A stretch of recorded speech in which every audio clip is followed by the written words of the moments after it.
Hello students, कैसे हैं आप लोग। आज की मेरी इस दूसरी क्लास में आपका स्वागत है। मैं आपके साथ बात कर रहा हूं taxation paper number 4 CA intermediate और आईपीसीसी आने वाले मई 2021 और नवंबर 2021 के अटेम्प्ट के लिए। तो मेरी पिछली क्लास में मैंने आपके साथ कुछ बेसिक बातें करी थी। आप उस क्लास को अगर अभी तक नहीं देख पाए हैं तो आप उसको अभी जाके देख सकते हैं। देन आप उसके बाद इस क्लास को कंटिन्यू कर सकते हैं। अगर आप वो क्लास ऑलरेडी देख चुके हैं तो ये सही समय है आपके लिए इस क्लास को देखने का। तो लास्ट क्लास में मैंने काफी सारी आपके साथ बातें करी थी, जिसमें से एक टेक्निकल बात जो मैंने आपके साथ की थी वो टैक्स की थी कि टैक्स क्या होता है। तो चलिए अब देख लेते हैं, क्विकली उसको रिवाइज कर लेते हैं जो मैंने आपके साथ पिछली क्लास में टैक्स के बारे में आपके साथ डिस्कस किया था।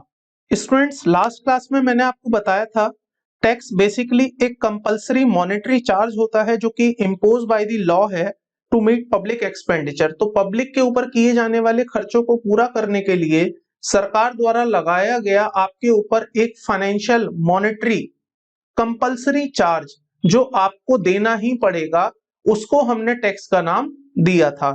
तो यहाँ पर चार कंपोनेंट थे। First, it's a compulsory, it's a monetary and the impose by law to meet the public expenditure. तो अगर ये चार बातें यहाँ पर आती हैं तो आप उसको टैक्स का नाम देंगे। यहाँ पर ध्यान रखने वाली बात ये है स्टूडेंट्स कि अगर आप कोई अमाउंट गवर्नमेंट को पे कर रहे हैं तो जरूरी नहीं है कि वो टैक्स ही हो। सम टाइम आप गवर्नमेंट को अमाउंट पे करते हैं, वो फीस भी होती है। तो फीस भी एक कंपलसरी है, मॉनेटरी चार्ज है, लॉ ने ही इम्पोज किया है, लेकिन फिर भी वो टैक्स नहीं है। द रीजन बीइंग, एग्जाम्पल के लिए आप समझ सकते हैं, अगर आप रजिस्ट्रार ऑफ कंपनी को कोई फीस पे करते हैं तो बदले में आपको वहां से सर्विसेज मिलती हैं, इसलिए वो टैक्स नहीं कहलाएगा, वो उस केस में फीस कहलाएगी। लेकिन जो आप अपना इनकम टैक्स पे करते हैं या जीएसटी पे करते हैं तो आपको बदले में सर्विसेज नहीं मिलती। ऑल्दो आपके ऊपर ही वो पैसा खर्च किया जाता है, लेकिन वो अक्रॉस ऑल किया जाता है। ऐसा नहीं है कि आपने टैक्स दिया है तो सर्विस आप ही को मिलेगी। ऐसा नहीं है कि आपने जीएसटी पे किया है तो उस जीएसटी से जो देश में डेवलपमेंट की जाएगी वो केवल आपके लिए की जाएगी। तो फर्क है फी और टैक्स में। फी और टैक्स दोनों ही सरकार को जाते हैं, लेकिन टैक्स में आपको कोई बदले में रिटर्न नहीं मिलता है, जबकि फीस के केस में आपको बदले में गवर्नमेंट की तरफ से सर्विसेज मिलती हैं। ठीक है, तो आज की क्लास हम स्टार्ट कर रहे हैं। यहां से देखेंगे आज की हम क्लास में क्या क्या चीजें डिस्कस करने वाले हैं और हम कैसे कैसे अपने डिस्कशन को कंटिन्यू करने वाले हैं। तो सबसे पहले बात कर लेते हैं अगेन कुछ बेसिक चीजों से। आज के इस क्लास को स्टार्ट करने से पहले मैं आपको कुछ बेसिक चीजें बताऊंगा, देन ग्रेजुअली हम अपने टॉपिक की तरफ आ जाएंगे। सो दोस्तों, आपको पता ही होगा गवर्नमेंट्स दो तरह की होती है, मैंने आपको लास्ट क्लास में भी बताया था। एक हमारे पास होती है सेंट्रल गवर्नमेंट, एक हमारे पास होती है स्टेट गवर्नमेंट। तो जो सेंट्रल गवर्नमेंट है वो यहां पर आप लिख सकते हैं, जैसे अभी मिस्टर मोदी हैं। स्टेट गवर्नमेंट में आप अलग अलग एग्जांपल ले सकते हैं। तो दिल्ली की अगर मैं बात करूं तो मिस्टर केजरीवाल हैं। अब क्या होता है, गवर्नमेंट को फंड्स की जरूरत है, टैक्स लगाना है। टैक्स लगाने के लिए उन्हें लॉ की पावर चाहिए और लॉ बनाने की पावर कॉन्स्टिट्यूशन में मिली है, ये हमने लास्ट क्लास में समझा था।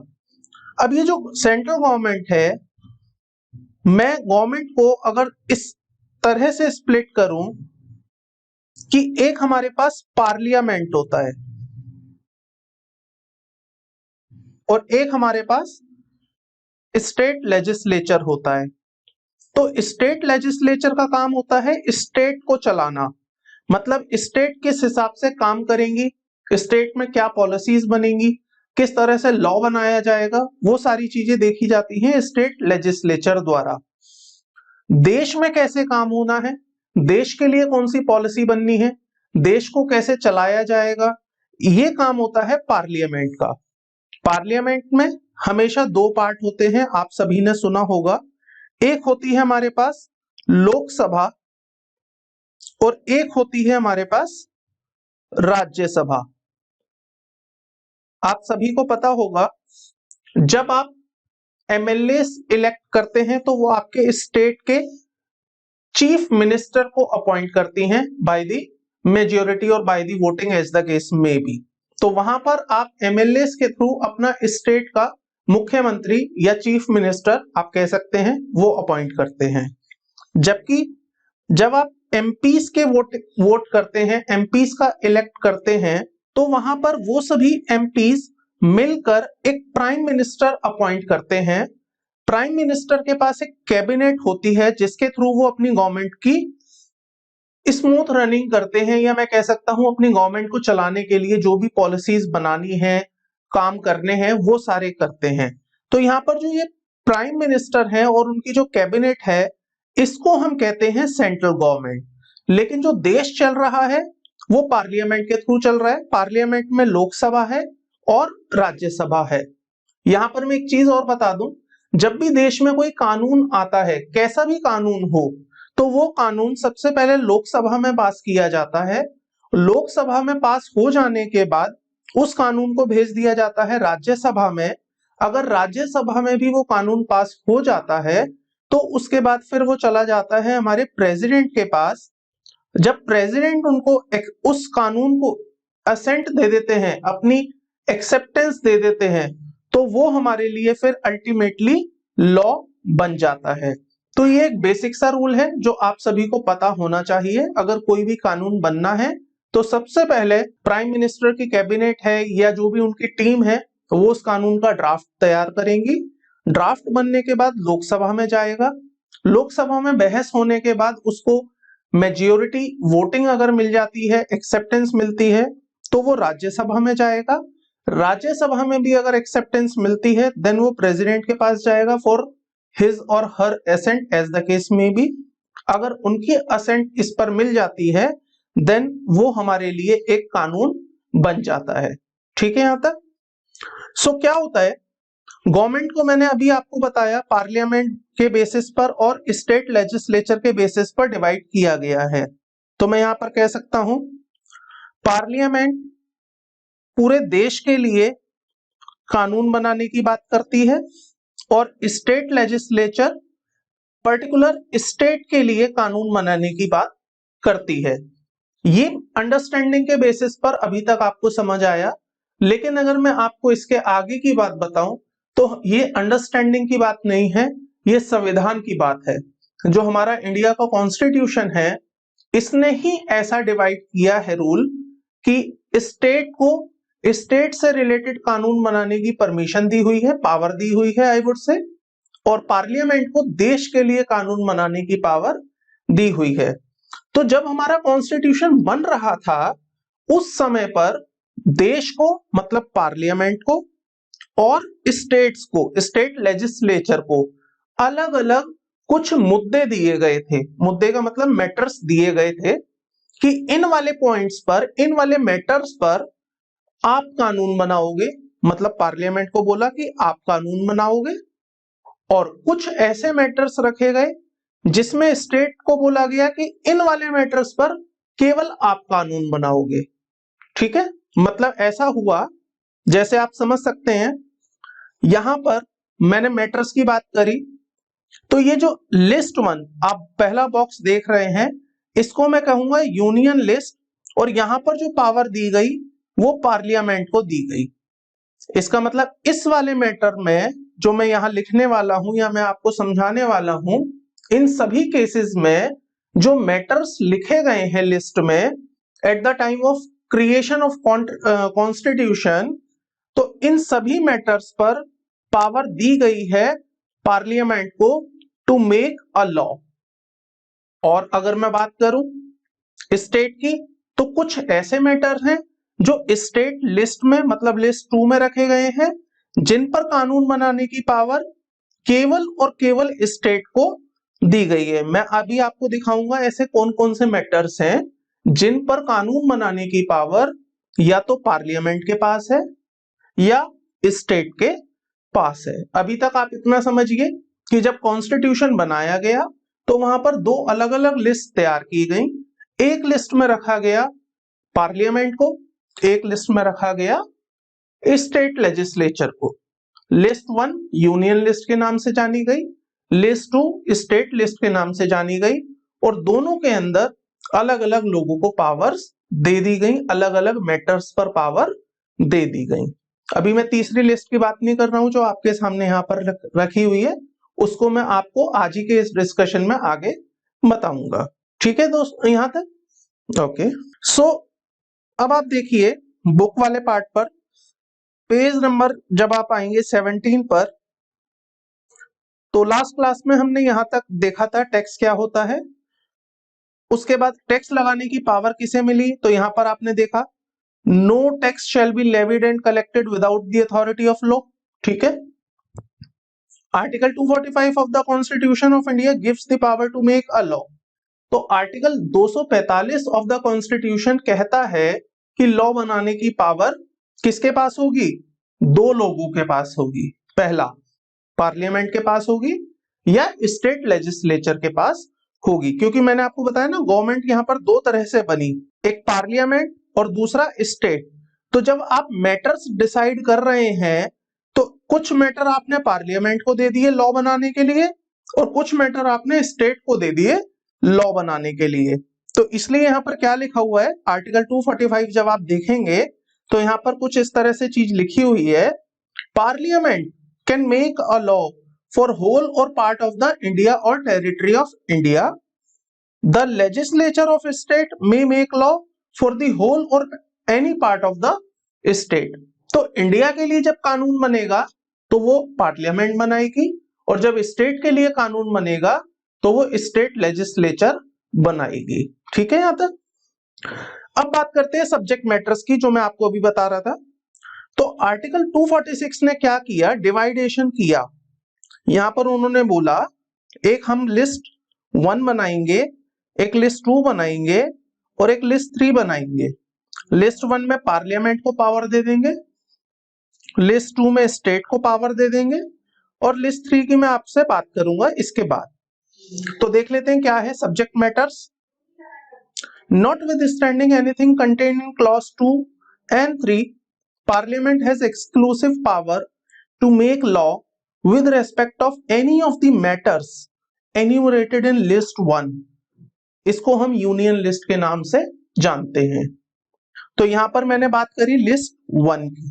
ठीक है, पॉइंट नंबर 3 देखिए, subject to the clause 1 and 2, the state legislature has exclusive power to make law for such state with respect to any of the matters enumerated in the list 2। इसको मैंने नाम दिया है स्टेट लिस्ट का। तो यहां पर बात कर ली हमने लिस्ट 2 के बारे में। फिर से क्लियर कर देता हूं, अगर कोई मैटर स्टेट लिस्ट में लिखा है तो वहां पर पावर जो दी गई है उन मैटर्स पर कानून बनाने की वो केवल स्टेट के पास होगी। अगर कोई मैटर यूनियन लिस्ट में लिखा हुआ है, मतलब लिस्ट 1 में लिखा हुआ है, तो वहां पर जो पावर होगी कानून बनाने की वो केवल और केवल पार्लियामेंट के पास होगी। ठीक है, अब सम टाइम क्या होता है, मान लो ऐसा कोई मैटर आ जाता है जहां पर दोनों की परमिशन की जरूरत होती है, मतलब पार्लियामेंट और स्टेट दोनों की जरूरत है, लेकिन ध्यान रखना वो मैटर टैक्सेस से रिलेटेड नहीं होने चाहिए। तो अगर टैक्सेस से रिलेटेड कोई मैटर है तो वो या तो पार्लियामेंट के पास गया या स्टेट के पास गया। लेकिन अगर ऐसा कोई मैटर आ जाता है जिस पर दोनों ही लोगों की जरूरत है, मतलब पार्लियामेंट की भी और स्टेट की भी, तो उस केस में वो मैटर क्लासिफाई कर दिया जाता है लिस्ट नंबर 3, जिसको कि हम कनकरेंट लिस्ट के नाम से जानते हैं। तो अब पॉइंट नंबर 2 देखिएगा आप क्या लिखा हुआ है यहाँ पे, notwithstanding anything contained in clause 3, parliament and subject to the clause 1, the legislature of any state also have power to make law with respect to the matters enumerated in the list 3 of the 7 schedule, जिसको कि हमने concurrent list के नाम से जाना है। तो अब मैं आपको बता देता हूं या दिखा देता हूं, मेरी बुक में ही मेंशन है कि कौन से मैटर हैं जो concurrent लिस्ट में लिखे गए हैं, कौन से मैटर हैं जो यूनियन लिस्ट में डिफाइन है और कौन से मैटर हैं जो स्टेट लिस्ट में लिखे गए हैं। तो आप आएंगे पेज नंबर 18 पर। जैसे आप पेज नंबर 18 पर आएंगे सबसे पहले आपको यहां पर मिलेगी यूनियन लिस्ट 1 दूसरे नंबर पर आप देख सकते हैं union list, sorry state list 2, और तीसरे नंबर पर आपको देखने को मिलेगी कंकरेंट लिस्ट। ठीक है, तो अब सबसे पहले बात करते हैं आखिर कौन कौन से मैटर्स हैं जो पार्लियामेंट को दिए गए हैं कानून बनाने के लिए, कौन से मैटर्स हैं जो स्टेट को दिए गए हैं, और कौन से ऐसे मैटर हैं जो कंकरेंट लिस्ट में क्लासिफाई किए गए हैं। तो ब्रॉडली एक बार देख लेते हैं यूनियन लिस्ट 1 क्या लिखा हुआ है इसके बारे में। The parliament has the exclusive power to make law, केवल पार्लियामेंट के पास पावर होगी। पहला पॉइंट, यहां पर जैसे आप नंबर देख रहे हैं ना, ये नंबर होते हैं एंट्री नंबर।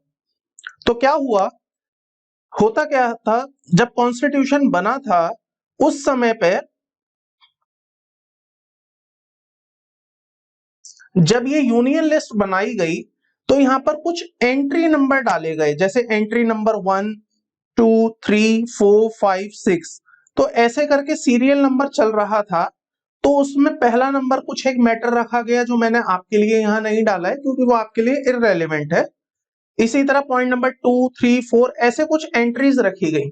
सो मैंने यहां पर आपके लिए केवल just for your knowledge and information कुछ एक्सट्रैक्ट उठाया है उस यूनियन लिस्ट का, तो वो यहां पर मेंशन है, जिसमें आप देख सकते हैं entry number 22 is the railways.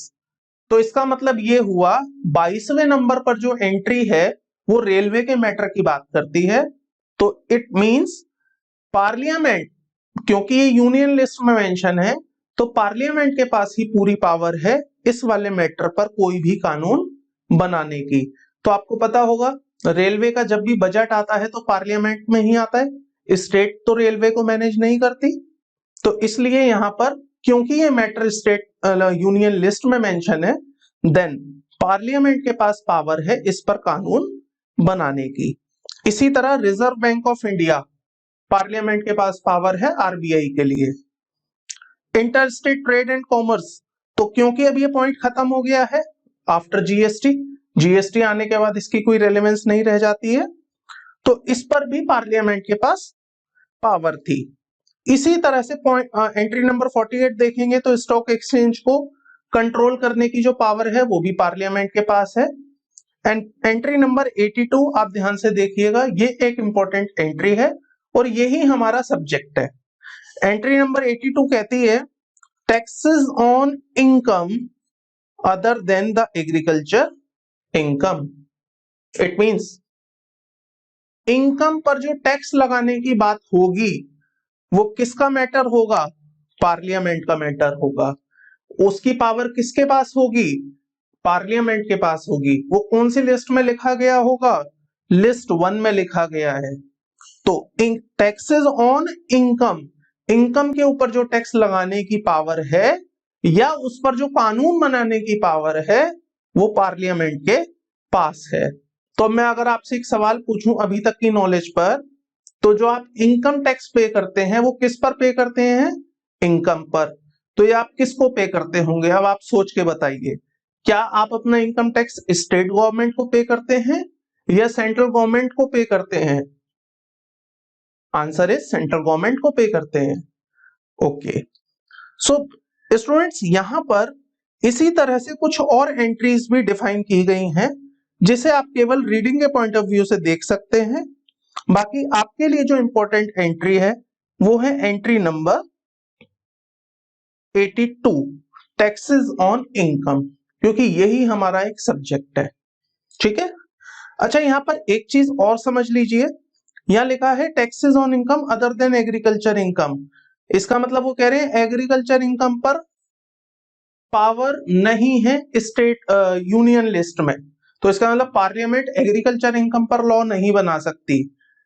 तो क्या एग्रीकल्चर इनकम पे टैक्स नहीं लगेगा, लगेगा। देखिए स्टेट के पास पावर है एंट्री नंबर 46 के through, by virtue of entry number 46 taxes on agriculture income की जो पावर दी गई है वो स्टेट को दे दी गई है। Then state government may impose or may make a law on the taxes on agriculture income.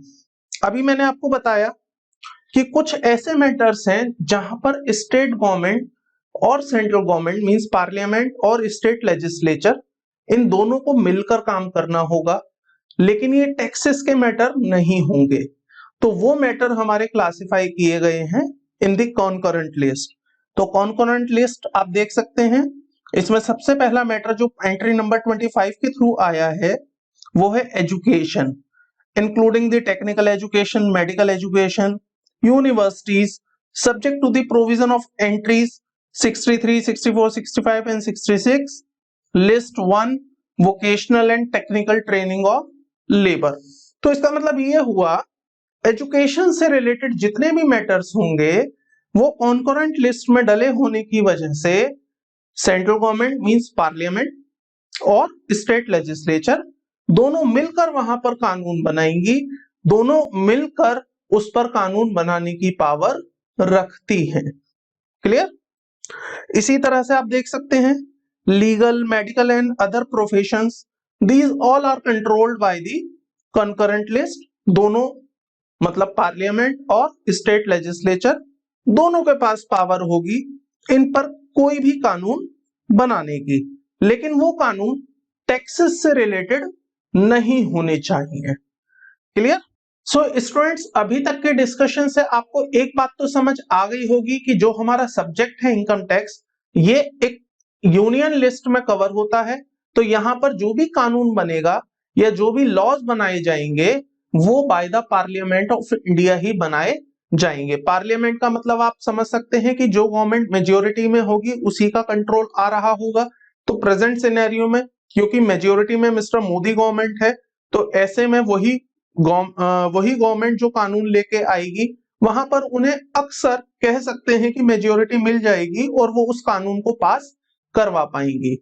यहां तक की अंडरस्टैंडिंग पे हम सभी लोग क्लियर हैं? अगर आपको किसी को भी डाउट है तो आप मुझसे पूछ सकते हैं। अब बात करते हैं इनकम टैक्स लॉ की। ये हमारा सब्जेक्ट है, तो यहां से हम धीरे धीरे अपने सब्जेक्ट की तरफ शुरुआत कर रहे हैं। जब भी मैं बात करूंगा इनकम टैक्स लॉ की, क्योंकि ये हमारा सब्जेक्ट ही इनकम टैक्स है, तो मुझे इनकम टैक्स लॉ सबसे पहले आपको समझाना पड़ेगा कि what is the income tax law. तो इनकम टैक्स एक अलग चीज है और उसका लॉ जो है वो अलग चीज है। जब भी मैं बात करूंगा आपसे इनकम टैक्स लॉ, तो इनकम टैक्स लॉ में 4 मेजर पिलर हैं जो जुड़े हुए हैं, जिसको मिलाने के बाद या जब वो 4 पिलर आपस में जुड़ते हैं तब वो जाके बनता है इनकम टैक्स लॉ। तो सबसे पहला पिलर जो यहां पर है वो है इनकम टैक्स एक्ट 1961। तो जो इनकम टैक्स एक्ट ओरिजिनली 1961 है, वो इसके साथ आप जब जोड़ते हैं इनकम टैक्स रूल्स। अब रूल्स क्या होते हैं देखेंगे इसी क्लास में। अभी के लिए इतना समझ लीजिए, किसी भी एक्ट को सही तरीके से परफॉर्म करवाने के लिए या उसको सुचारू रूप से चलाने के लिए जो नियम बनाए गए हैं वो रूल्स हैं जो कि डिफाइन है अलग से। तो इनकम टैक्स में बहुत सारी बातें होंगी जहां पर आप रेफरेंसेस देखेंगे कि कुछ इस तरह से लिखा होगा as mentioned in the rule. कोई भी सेक्शन होगा उसमें लिखा होगा as mentioned in the rule. तो इनकम टैक्स एक्ट में तो कानून लिखा हुआ है, लेकिन रूल में उसके नियम लिखे हैं कि कैसे वो कानून इंप्लीमेंट होगा या कैसे उस पर काम करना है। ठीक है? तो जब आप इनकम टैक्स एक्ट उसके साथ जोड़ देते हैं इनकम टैक्स रूल, और उसके आगे आती है notification, circular, clarification, explanation issued by the CBDT. मैं अभी आपको बताऊंगा सीबीडीटी क्या चीज है। तो अगर कोई सीबीडीटी ने नोटिफिकेशन इशू कर दी, नोटिफिकेशन मतलब उन्हें लगा कि ये चीज हमें नोटिफाई करनी जरूरी है, तो वो नोटिफिकेशन इशू कर देते हैं। सर्कुलर के बेसिस पर उन्होंने कोई अपडेट दिया, वो क्लैरिफिकेशन दे दी। अगर उन्हें लगता है कि इस प्रोविजन पर या इस पर्टिकुलर पॉइंट पर हमें क्लैरिफाई कराना चाहिए या हमें क्लैरिफिकेशन इशू करनी चाहिए ताकि कोई भी कंफ्यूजन या डाउट क्रिएट ना हो, तो वो क्लैरिफिकेशन इशू की जाती है बाय सीबीडीटी। या एक्सप्लेनेशन, किसी सेक्शन को उन्होंने एक्सप्लेन करना है, किसी प्रोविजन को एक्सप्लेन करना है, किसी छोटे से पॉइंट को एक्सप्लेन करना है, तो वो सारी चीजें यहां पर कवर होती हैं। And these are the issued by the CBDT. उसके साथ जब हम जोड़ देते हैं आखिरी में हमारे case laws and judicial decision, तो वो बन जाता है मेरा इनकम टैक्स लॉ। तो इनकम टैक्स लॉ बनाने के लिए आपको पहला नंबर ये, दूसरे पर ये, तीसरे पर आपको ये और फोर्थ में आपको ये चारों चीजें जोड़नी पड़ेंगी, then it will become a income tax law. मैंने आपको अभी बताया सीबीडीटी के बारे में बात करी, फिर मैंने आपसे बात करी case law and judicial decision. तो चलिए अब इनको समझ लेते हैं, क्योंकि ये बहुत इंपॉर्टेंट चीज है जो हमें अपने इनकम टैक्स में आगे आने वाले टाइम में धीरे धीरे काम आएंगी। तो दोस्तों सबसे पहले ऊपर आता है हमारे मिनिस्ट्री ऑफ फाइनेंस। आपको पता है जब भी सरकार को पैसा चाहिए तो पैसा फाइनेंस से रिलेटेड एक्टिविटी है, तो ऐसे में उन्होंने एक मिनिस्ट्री बनाई है फाइनेंस की। रेलवे मिनिस्ट्री है, ह्यूमन रिसोर्स मिनिस्ट्री है, होम मिनिस्ट्री है, ऐसे मल्टीपल मिनिस्ट्रीज हैं सरकार के पास। तो वित्त से रिलेटेड, पैसे से रिलेटेड एक मिनिस्ट्री है मिनिस्ट्री ऑफ फाइनेंस। इस मिनिस्ट्री ऑफ फाइनेंस को लीड करती हैं प्रेजेंट सिनेरियो में निर्मला सीतारमन।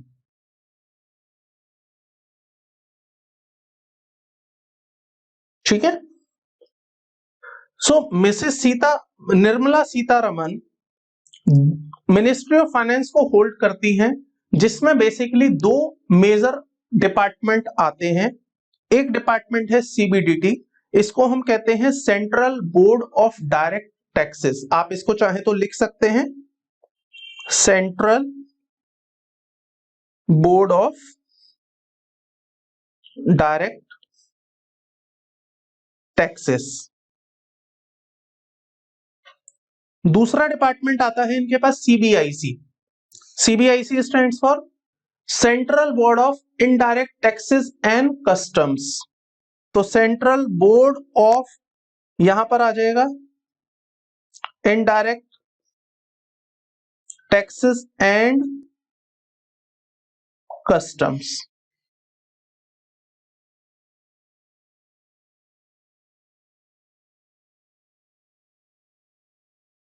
ठीक है, सो आपको पता होगा, नहीं पता है तो मैं बता देता हूं, ये जो आप इनकम टैक्स पढ़ते हैं that comes under the CBDT. क्यों, आपको पता चल जाएगा। इनकम टैक्स एक डायरेक्ट टैक्स है, मैं आपको आगे समझाऊंगा, अभी कोई टेंशन नहीं लेनी है, केवल आप सुनिए। इनकम टैक्स डायरेक्ट टैक्स है, आगे समझ लेंगे कैसे। तो क्योंकि वो डायरेक्ट टैक्स है, that is controlled by the CBDT, central board of direct taxes. GST is a indirect tax, वो भी आप आगे समझ लेंगे कैसे। सो बिकॉज ये इनडायरेक्ट टैक्स है, then it is hold and controlled by the CBIC, central board of indirect taxes and customs. ठीक है स्टूडेंट्स, एक चीज और जो हमें यहां पर समझनी है, उसके बाद हम अपने टॉपिक की तरफ चलेंगे, वो है हमारा रेमेडीज इन द लॉ।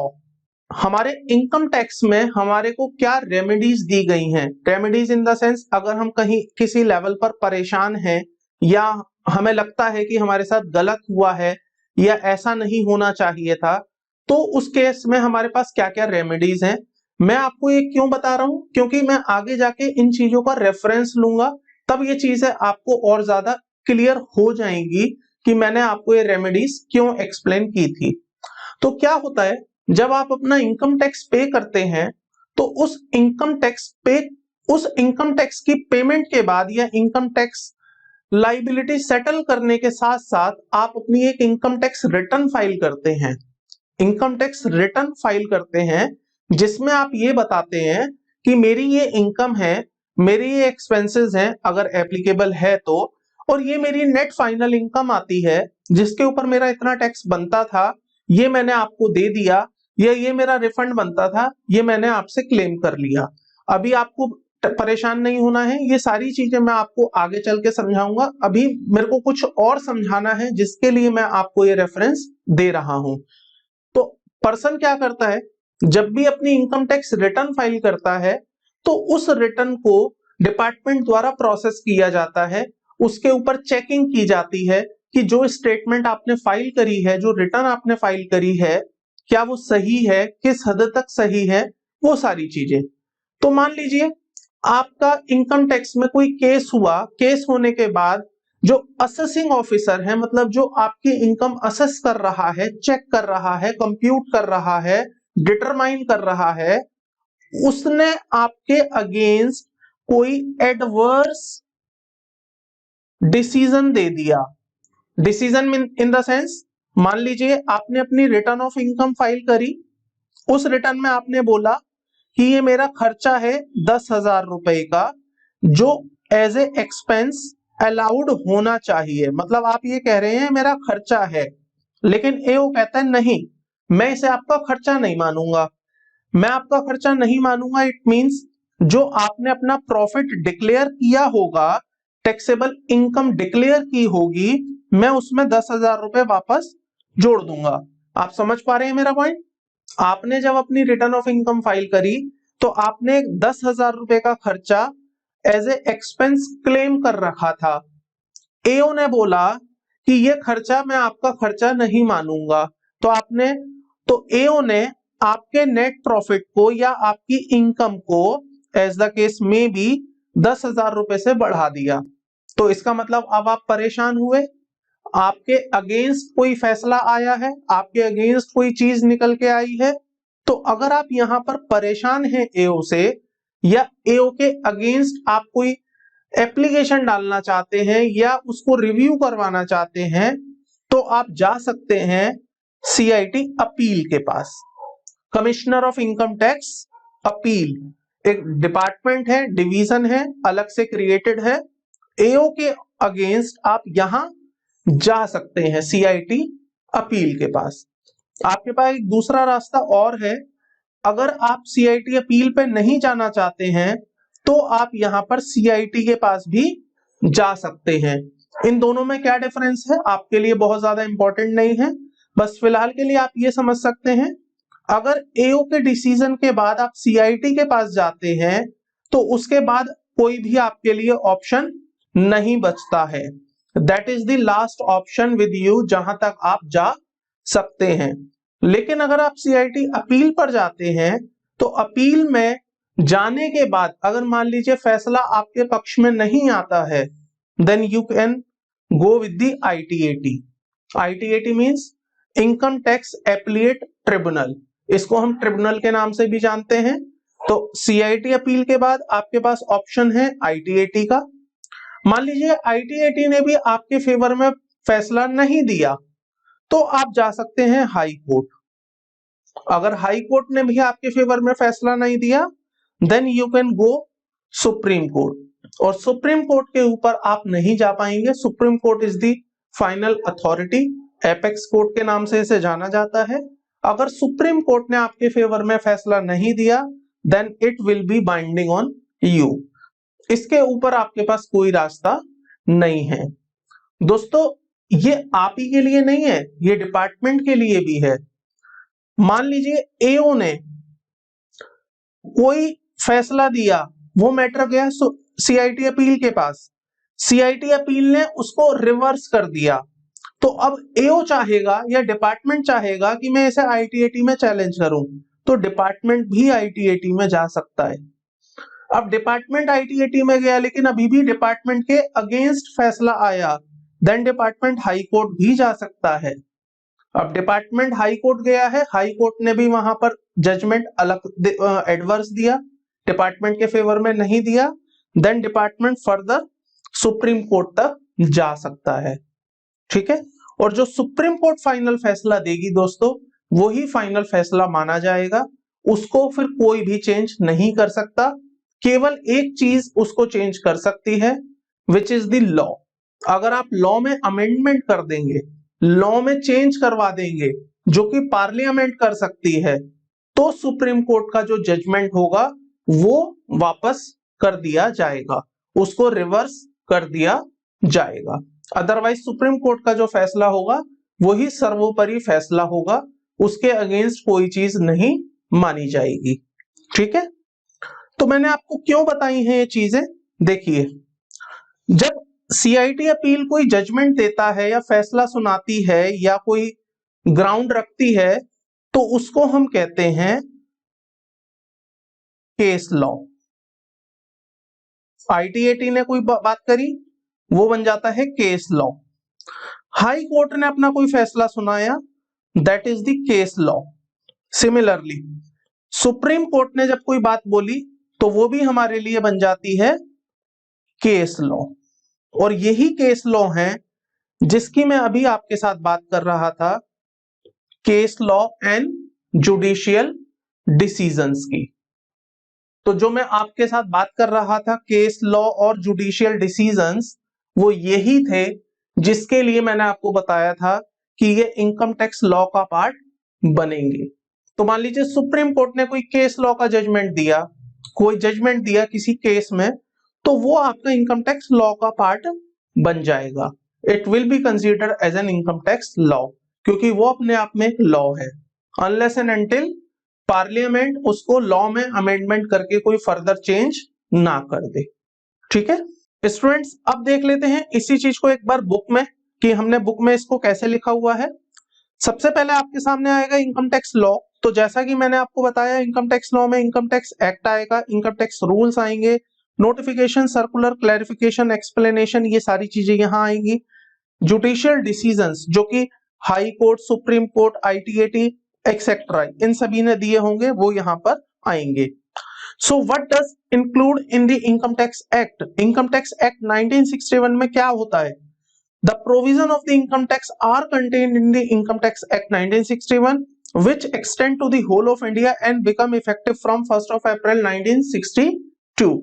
तो यहाँ पर क्या हुआ है, इनकम टैक्स एक्ट में इनकम टैक्स से रिलेटेड जितनी भी प्रोविजंस हैं, सेक्शंस हैं, वो यहाँ पर रखे गए हैं, और ये एप्लीकेबल हुआ है 1st of April 1962 से। कहाँ एप्लीकेबल हुआ है? इन अ होल ऑफ इंडिया, पूरे के पूरे इंडिया में। स्कोप ऑफ इनकम टैक्स में क्या कवर किया जाता है इनकम टैक्स एक्ट में? So income tax act contain the provision for determination of taxable income, determination of tax liability, procedure for assessment, appeal, penalties and prosecution. It also lays down the power and duties of a various income tax authorities. तो ये सारी बातें इस income tax act में लिखी होती हैं। आपको ध्यान रखना है, इनकम टैक्स एक्ट में आप 2 बार पढ़ोगे इसको। एक बार आप पढ़ोगे अपने CA इंटरमीडिएट लेवल पर, और एक बार आप इसे पढ़ोगे CA फाइनल लेवल पर। फाइनल लेवल में कुछ आप एडवांस चीजें पढ़ेंगे, जिसमें प्रोसिक्यूशन आ जाएगा, पेनल्टीज आएंगी, असेसमेंट, अपील्स, असेसमेंट प्रोसीजर, ये सारी बातें आप वहां पढ़ोगे। और जो उससे पहले का लेवल होगा, जैसे determination of taxable income, determination of tax liability, heads of income etcetera, वो सारा आप पढ़ेंगे CA इंटर लेवल पर। तो यहाँ पर जो आप नींव अभी रख लेंगे वो आपको फाइनल तक काम आएगी। तो अगर आपने अभी इनकम टैक्स को इंटरेस्टिंग तरीके से समझ लिया, पढ़ लिया, तो आपको फाइनल में इनकम टैक्स पढ़ने में कोई दिक्कत नहीं आएगी, जिसको कि हम डायरेक्ट टैक्स के नाम से ही जानेंगे फाइनल में। तो वहां पर आपके लिए वो सब्जेक्ट बहुत आसान हो जाएगा। सो यहाँ पर एक चीज और देखने वाली है, आप इसको नोट करें, हाईलाइट कर सकते हैं। Since the income tax act is a revenue law, ये जो इनकम टैक्स एक्ट है ये सरकार के लिए एक रेवेन्यू का कानून है। भाई इनकम टैक्स लगा के सरकार को रेवेन्यू मिलता है, तो क्योंकि ये रेवेन्यू लॉ है तो यहाँ पर हर साल चेंजेस आएंगे। जब ये एक्ट आया 1962 में, तो उसके बाद हर साल इसमें चेंजेस आए, because it's a revenue law. आपको पता होगा हर साल बजट आता है। बजट कब आता है? फरवरी में। आपको एक चीज और बता दूं, मोदी सरकार आने से पहले 2014 से पहले बजट आया करता था, last day of the budget आया करता था, लास्ट डे ऑफ फेब। पहले की बात ये थी, लेकिन जब से मोदी सरकार आई 2014 में, तो उसके बाद से बजट आने लगा on the first day of Feb. तो क्या होता है ये बजट? बजट इज बेसिकली सरकार पार्लियामेंट में ये प्रेजेंट करती है कि जो आने वाला साल है उसमें हम कैसे कैसे अपना रेवेन्यू कमाएंगे, कहां कहां हम खर्च करेंगे, किस तरह से हमारी फाइनेंस से रिलेटेड बातें होंगी। और उस फाइनेंस बजट में, क्योंकि वो फाइनेंस से रिलेटेड बजट है, उसी बजट में इनकम टैक्स की भी बातें की जाती हैं, उसी के अंदर GST की भी बातें की जाती हैं, उसी के अंदर कस्टम्स की भी बातें की जाती हैं। मैं कह सकता हूं उस बजट के अंदर, जो फाइनेंस बजट होता है उसके अंदर एक टैक्सेस से रिलेटेड, चाहे वो सीबीडीटी का हो चाहे वो सीबीआईसी का हो, उनको जोड़कर भी बातें की जाती हैं। और ये जो बजट प्रेजेंट किया जाता है इसको हम कहते हैं फाइनेंस बिल। क्या कहते हैं हम इसको? Finance bill. याद रखना, जब प्रेजेंट होता है तब ये कहलाता है फाइनेंस बिल। उसके बाद ये पार्लियामेंट में चला जाता है। पार्लियामेंट में पास होने के बाद, मतलब लोकसभा में पास होने के बाद राज्यसभा जाता है। राज्यसभा में पास होने के बाद प्रेसिडेंट की असेंट मिलने के बाद ये क्या बन जाता है? एक्ट। सो आपने यहां जर्नी देखी कि कैसे एक बिल एक्ट में कन्वर्ट होता है। तो याद रखना स्टूडेंट्स, जब भी कोई बजट आता है तो वो बिल है, वो फाइनेंस बिल है। उस बिल को पार्लियामेंट मतलब लोकसभा राज्यसभा से पास करवाने के बाद, प्रेसिडेंट की असेंट मिलने के बाद एक्ट बनाया जाता है। ठीक है, तो क्या होता है, फरवरी में, फर्स्ट डे ऑफ द फरवरी सरकार अपना बिल प्रेजेंट करती है। उस बिल में इनकम टैक्स, जीएसटी और सभी टैक्सेस और फाइनेंस से रिलेटेड सारी बातें बताती है कि हम आने वाले इस साल में ये करेंगे। और क्यों ये आने वाले साल की बात होती है? क्योंकि जब तक सरकार आने वाले साल का कुछ बताएगी नहीं, लोग अपनी तैयारी कैसे करेंगे, प्रिपरेशन कैसे करेंगे, देश कैसे काम करेगा, तो इसके लिए ये साल शुरू होने से पहले ही बता दिया जाता है। तो साल का मतलब यहां पर आप समझ सकते हैं 1 अप्रैल से लेके मार्च। तो मान लीजिए फरवरी का महीना चल रहा है, फरवरी में सरकार ने बिल प्रेजेंट किया, तो कौन से टाइम पीरियड के लिए किया होगा? For the coming April to March. अगर मैं यहां पर नंबर्स की बात करूं तो अब 2021 चल रहा है, फरवरी 2021 में सरकार एक बिल लेके आएगी। कौन सा बिल लेके आएगी? उसको हम कहेंगे फाइनेंस बिल 2021। और ये कब के लिए लेके आएगी? 1/4/2021 से लेके 31/3/2022 तक के लिए लाएगी। अगर ये फाइनेंस बिल लोकसभा राज्यसभा में पास हो गया, प्रेसिडेंट की असेंट मिल गई, तो ये क्या बन जाएगा? फाइनेंस एक्ट 2021 बन जाएगा। और जो कब के लिए होगा? फॉर द पीरियड 1 अप्रैल 2021 से लेके 31 मार्च 2022 के लिए। तो यहां पर मैं आपको एक और चीज बता दूं, अगर आप मई 2021 या नवंबर 2021 में अपीयर हो रहे हैं, तो आपके लिए जो एप्लीकेबल फाइनेंस एक्ट होगा वो 2020 होगा। क्यों? देखिए, फाइनेंस एक्ट 2021 आपके लिए एप्लीकेबल नहीं हो सकता। फाइनेंस एक्ट 21 कब आएगा? फरवरी मार्च अप्रैल तक। तो फरवरी मार्च अप्रैल में जब फाइनेंस एक्ट आएगा 2021, तो आपके एग्जाम में मई में कैसे पूछा जा सकता है? तो ऐसे में इंस्टीट्यूट ने आपके लिए जो एप्लीकेबल फाइनेंस एक्ट रखा है वो 2020 रखा है। मतलब फाइनेंस एक्ट 2020 में जो बातें बताई गई होंगी, उसमें जो चेंजेस आए होंगे, वो आपके लिए यहां पर एप्लीकेबल होने वाले हैं। ठीक है, एक और चीज मैं आपको बता दूं यहां पर, जस्ट फॉर योर नॉलेज, जिस साल इलेक्शन का ईयर होता है उस साल 2 बजट आते हैं, फरवरी में, और इलेक्शन होने के बाद जब नई सरकार बन जाती है तो एक इंटरिम बजट फिर से आता है। ठीक है, तो आपने नोटिस किया होगा 2019 में 2 बजट आए थे, एक फरवरी में आया था और एक अगस्त में आया था। ठीक है, वापस आते हैं अपने पॉइंट पर। So since the income tax act is a revenue law, there are bound to be amendments from time to time as this law, therefore income tax undergone innumerable changes from time to time it was originally enacted। तो जैसा ये law 1962 में आया था, ये उससे बहुत हद तक कई बार बदला गया है, मैं कह सकता हूं हर साल ही बदला गया है। These amendments are generally brought in annually along with the union budget. Beside these amendments, wherever it is found necessary, the government introduces the amendment in the form of various amendment act and ordinances. तो यहाँ तक की बात आपको clear हो चुकी होगी कि जो आपके लिए फाइनेंस एक्ट एप्लीकेबल है वो कौन सा है, 2020, जिसका आप एप्लीकेबल ईयर होगा 1 अप्रैल 2020 से 31 मार्च 2021। ठीक है जी। इनकम टैक्स रूल क्या है? Every act normally gives a power and authority and responsible for implementation of the act to make rule for carrying out for the purpose of this act.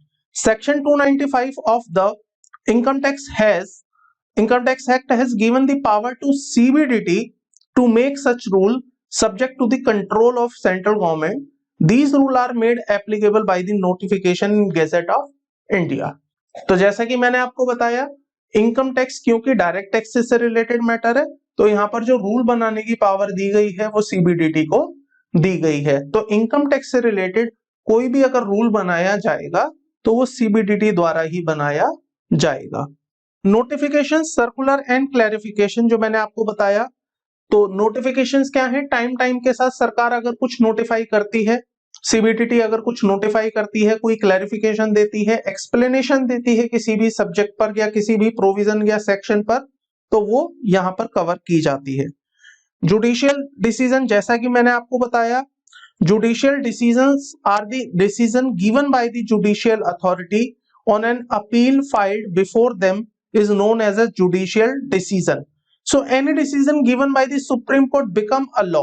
Supreme Court जो कह देगी ना वो law बन जाएगा।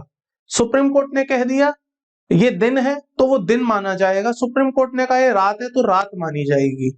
लेकिन अगर पार्लियामेंट लॉ में अमेंडमेंट कर दे और सुप्रीम कोर्ट की कही बात को अपोजिट कर दे तो वो फिर प्रिवेल कर जाएगा, उस केस में सुप्रीम कोर्ट की बात नहीं मानी जाएगी। तो जब तक पार्लियामेंट साइलेंट है, सुप्रीम कोर्ट की judgement full and final law मानी जाएगी। ठीक है। आर्टिकल 248 आप इसे अपनी रीडिंग में ले सकते हैं जो कंकरेंट लिस्ट की बात करती है। तो यहाँ पर रेजिडुअरी पावर दी गई है लेजिस्लेशन को टू मेक अ लॉ, जो कि कंकरेंट लिस्ट से रिलेटेड है। इसके बाद बात कर लेते हैं दोस्तों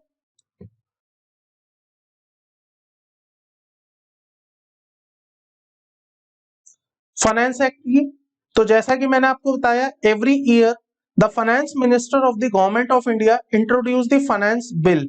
मैंने आपको अभी बताया हर साल हर गवर्नमेंट पार्लियामेंट के सामने अपना एक बिल रखती है आने वाले साल के लिए। कब रखा जाता है? बजट के सेशन में रखा जाता है। When the finance bill is passed by both of the houses of parliament and gets the assent of a president, it becomes the finance act. तो वो फाइनेंस एक्ट बन जाता है। Amendment are made every year to the Income Tax Act 1961 and other tax laws by the Finance Act. तो यहाँ पर क्या होता है, जैसे जैसे अमेंडमेंट आती है अकॉर्डिंगली आपका फाइनेंस एक्ट के थ्रू जो अमेंडमेंट आती है आपका इनकम टैक्स अकॉर्डिंगली उसके हिसाब से चेंज हो जाता है या उसके हिसाब से अपडेट हो जाता है। फॉर एग्जांपल अगर मैं आपको छोटा सा क्लू दूं जो कि मैं आपके साथ डिस्कस भी करूंगा अभी आगे, हर साल आपको पता होगा इनकम टैक्स के स्लैब्स में कोई चेंज आता है, इनकम टैक्स के रेट्स की बात होती है।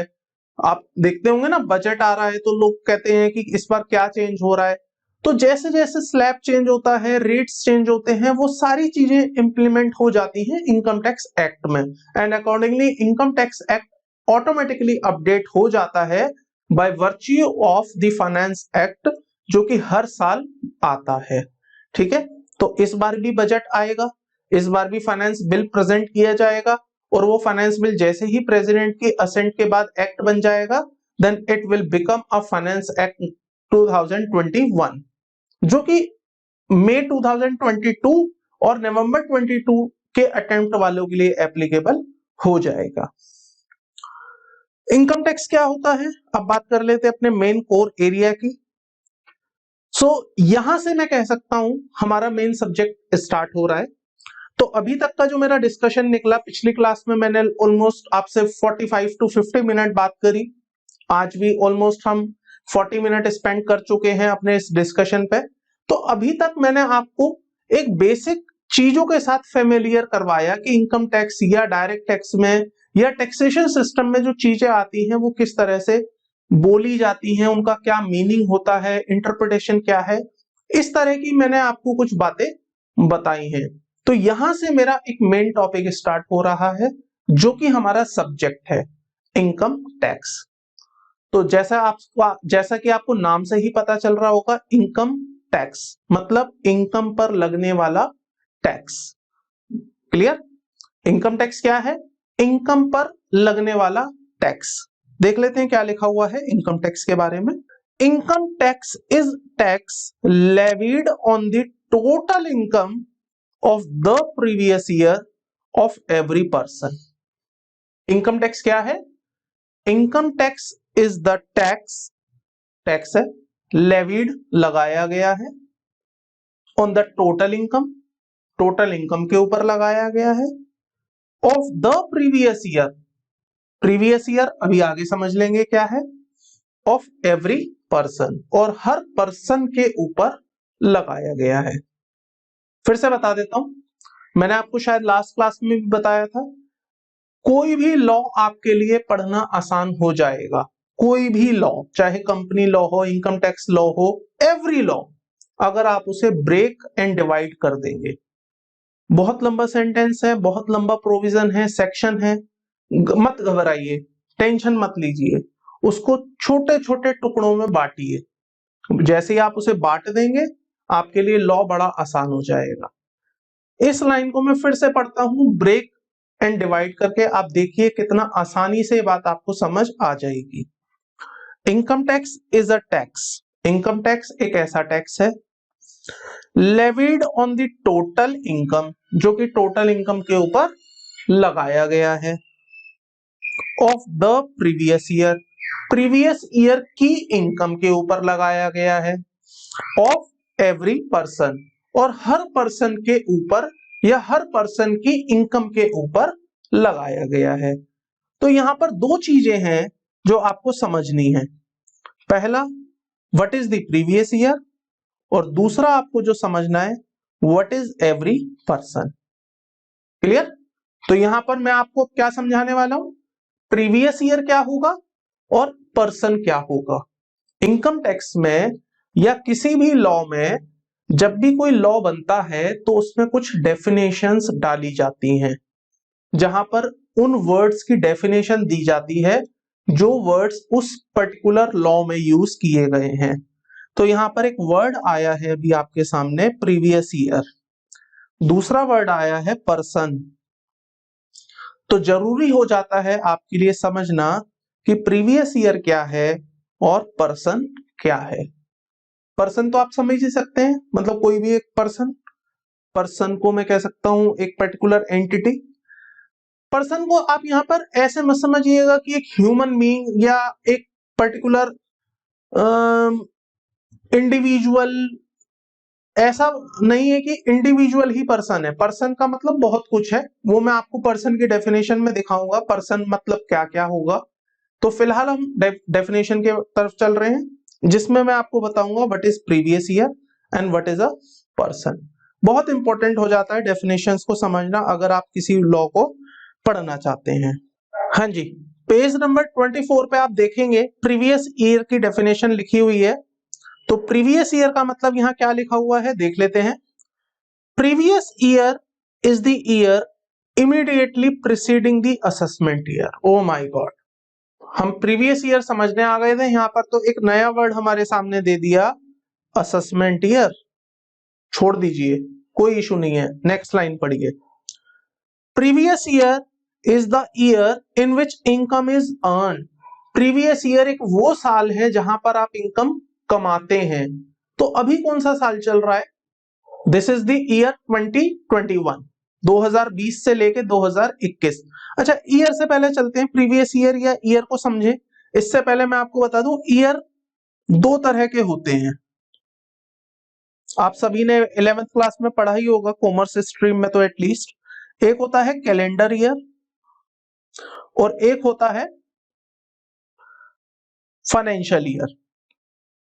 आप सभी को पता होगा कैलेंडर ईयर इज जो कि हमारा कहलाता है January to December and the financial year is always April to March. तो ये जो April to March financial year है, ये 2 ईयर होते हैं, एक होता है प्रीवियस ईयर और एक होता है असेसमेंट ईयर। सो मान के चलिए, अच्छा एक और बात, income tax always talks about in respect of the financial year assessment year. Income tax हमेशा इस फाइनेंशियल ईयर को अपना ईयर मानता है, वो कभी भी कैलेंडर ईयर को रेस्पेक्ट नहीं देता, उसके लिए year is not a calendar year. So इसको तो मैं काट देता हूं यहां पर। इनकम टैक्स के लिए फाइनेंशियल ईयर ही ईयर माना जाता है। तो क्या होता है, इनकम टैक्स ये कहता है ये एक साल प्रीवियस ईयर, इसका मतलब पिछला मत समझना, ये एक साल जो कि प्रीवियस ईयर है, करंट ईयर है, यहां पर आप अपनी इनकम कमाते हैं, इनकम अर्न करते हैं। अब जो साल चल रहा है, प्रेजेंटली जो साल चल रहा है, वो 1 अप्रैल 2020 से लेके 31 मार्च 2021 चल रहा है। तो यहां पर मैं इनकम कमाऊंगा और इस पर जो मैं टैक्स दूंगा वो मैं नेक्स्ट ईयर दूंगा। जब पूरा साल खत्म हो जाएगा तभी जाकर तो मुझे पता चलेगा ना मेरी इनकम कितनी है, मुझे कितना टैक्स देना है। तो नेक्स्ट ईयर में इनकम टैक्स पे करूंगा, और जिस साल में अपना इनकम टैक्स पे करूंगा, तो इनकम टैक्स पे करने के लिए मुझे क्या करना पड़ेगा, पहले असेस करना पड़ेगा। क्या असेस करना पड़ेगा कि मेरी इनकम कितनी है, उस इनकम के ऊपर टैक्स कितना है। Are you getting my point? मैं पहले कमाऊंगा, मैं इनकम अर्न करूंगा, पहले पूरा एक साल में मेहनत से इनकम कमाऊंगा, इनकम अर्निंग पर ध्यान दूंगा। जब वो साल खत्म हो जाएगा, 31 मार्च 2021 आ जाएगा, तो मैं अगले साल क्या करूंगा, उस इनकम को असेस करूंगा। असेस का मतलब डिटरमाइन करूंगा, डिटरमाइन का मतलब कंप्यूट करूंगा, कंप्यूट का मतलब ये कैलकुलेट करूंगा कि मैंने पिछले साल क्या कमाया था, और मैंने जो पिछले साल कमाया था अब उस पर क्या टैक्स बनता है। तो क्योंकि अगले साल मैं असेसमेंट करूंगा किसकी, इनकम की और उसके टैक्स की, तो ये मेरा साल कहलाएगा असेसमेंट ईयर। एक साल प्रीवियस ईयर है और जो उसके बाद साल आएगा जिसमें आप उस पिछले साल की असेसमेंट करेंगे, कंप्यूटेशन करेंगे, डिटर्मिनेशन करेंगे, वो आपके लिए क्या कहलाएगा, असेसमेंट ईयर। तो यहां पर सबसे पहले क्या आएगा, प्रीवियस ईयर, और जो ठीक उसके बाद वाला साल होगा वो क्या कहलाएगा, असेसमेंट ईयर। मैं अब जरा नंबर्स में भी बात कर लूं आपसे, तो क्या होगा, 1 अप्रैल 2020 से लेके 31/3/2021 का जो प्रीवियस ईयर है, इसका असेसमेंट ईयर क्या होगा, 1 अप्रैल 2021 से लेके 31 मार्च 2022। अगर मैं इसको शॉर्ट में लिखूंगा पता है क्या लिखा जाएगा, 2021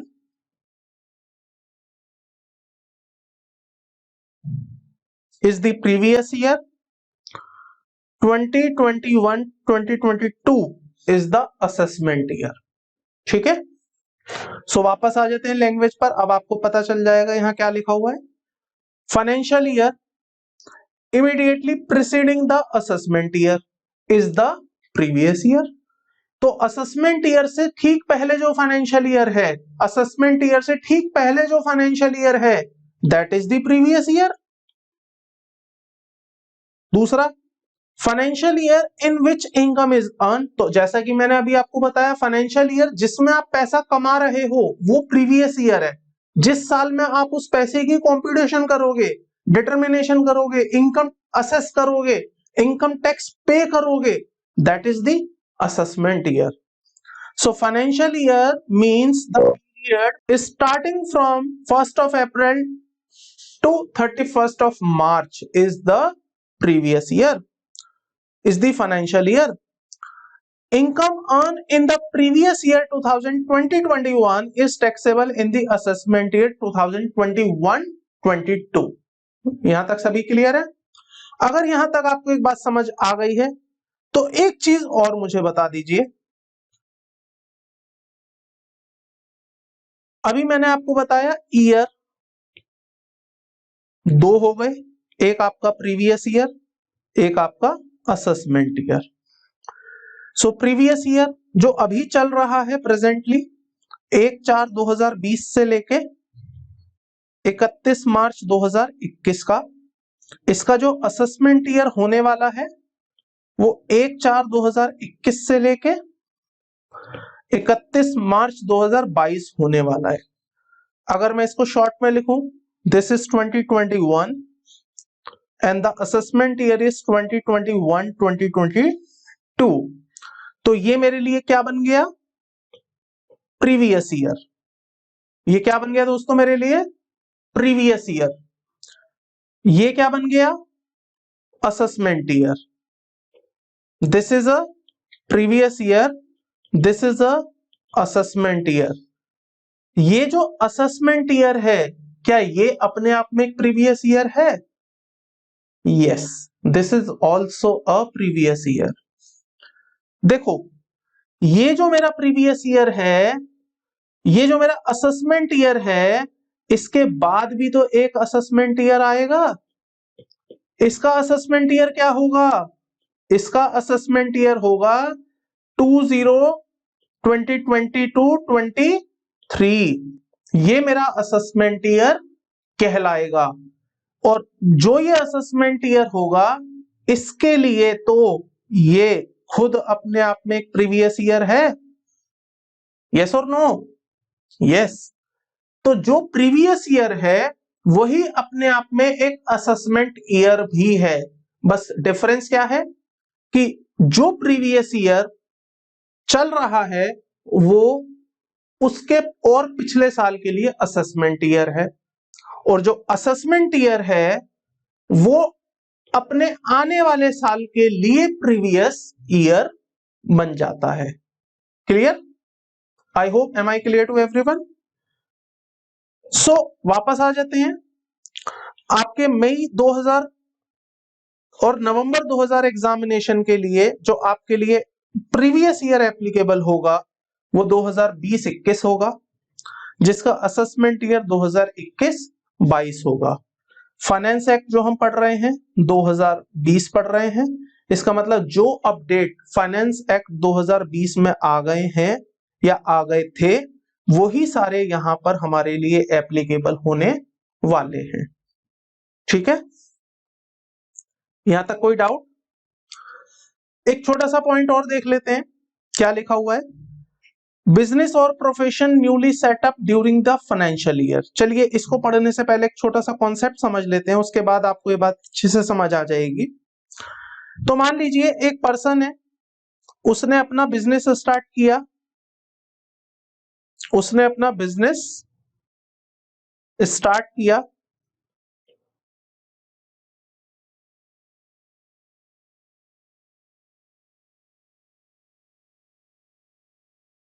एक 4/2020 को। बिजनेस करते करते करते करते करते डेट आ गई 31 मार्च 2021। तो आप मुझे बताइए इसके लिए प्रीवियस ईयर क्या होगा? 2021। असेसमेंट ईयर क्या होगा? 21-22। Very good. मान लीजिए इसी पर्सन ने अपना बिजनेस स्टार्ट किया 1/8/2020 को। करते करते करते साल खत्म हुआ, डेट आ गई 31 मार्च 21। इसके लिए प्रीवियस ईयर क्या होगा? क्वेश्चन है आप लोगों के लिए, इसके लिए प्रीवियस ईयर क्या होगा? मैं आपको दो ऑप्शन दूंगा, आप मुझे बताएंगे which option is correct. Previous year 2021, जिसका ब्रेकअप कुछ ऐसे होगा 1/4/2020 से लेके 31 मार्च 2021, पहला ऑप्शन है ये। दूसरा ऑप्शन होगा 2021 बट स्टार्ट फ्रॉम 1/8/2020 से 31 मार्च 21। सो जितने लोगों को लगता है फर्स्ट ऑप्शन सही है वो गलत लगता है, फर्स्ट ऑप्शन गलत है। The previous year would be 1st of August 2020 to 31st March of 21।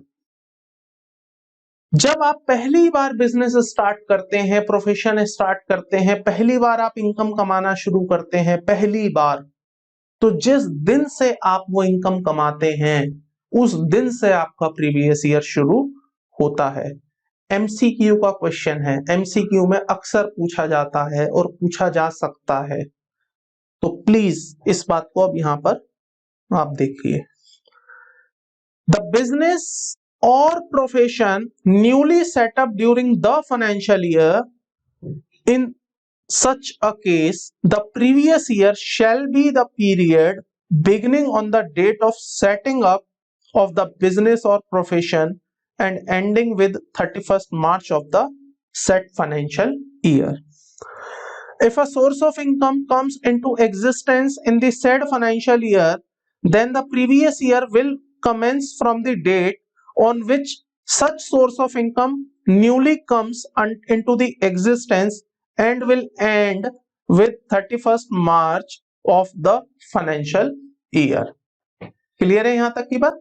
अगर आप नया बिजनेस सेटअप करते हैं या आपकी इनकम का सोर्स पहली बार ही एग्जिस्टेंस में आता है, the point, the day when it is come into the existence, the point and day when the newly business or profession has been set up, उस दिन से 31 मार्च तक का जो पीरियड होगा, that will be the previous year in your case।